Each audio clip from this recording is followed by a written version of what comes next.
ঢাকা দক্ষিণ সিটির পল্টন এবং ধানমন্ডি এবং সেই সাথে উত্তর সিটির উত্তরায় প্রাথমিকভাবে চলবে বুয়েটের তৈরি ৩ চাকার ব্যাটারি চালিত রিকশা, এমনটি জানিয়েছেন এলজিআইডি উপদেষ্টা আসিফ মাহমুদ সজীব ভূঁইয়া।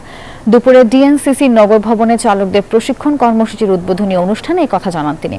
শৃঙ্খলা ফেরাতে সড়কে ব্যাটারি চালিত রিকশার লাইফলাইন বেঁধে দিচ্ছে সরকার।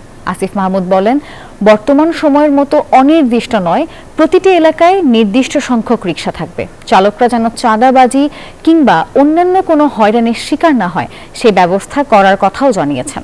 আর এ সময় ডিএনসিসি প্রশাসক বলেন, আগস্টের প্রথম থেকেই চলাচল করবে নতুন এই রিকশা, আর 2 জোন থেকে অনুমোদনহীন রিকশাগুলো ধীরে ধীরে সরিয়ে দেওয়া হবে।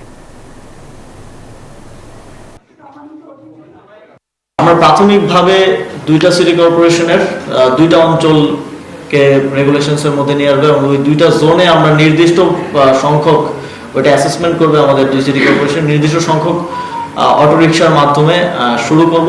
প্রক্রিয়াটা অনলাইনে হবে। রিকশা অ্যাপ নামে আমরা একটা অ্যাপ ইন্ট্রোডিউস করবো এবং একটা ওয়েবসাইট থাকবে, তার মাধ্যমে পুরো প্রক্রিয়াটা হবে। নির্দিষ্ট থাকবে রিকশা এবং ওই রিকশাগুলো ওই জোনেই চলবে এবং এটার এখন যে তথাকথিত অবৈধ বলে তাদের উপর বিভিন্নভাবে নিপীড়ন করা হয়, ঘুষ চাওয়া হয় কিংবা মাঝে মধ্যে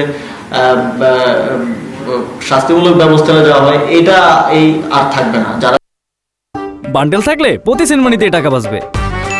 বিকাশ সেনমানি বান্ডেল কিনে জিতুন প্রতি লেনদেনে।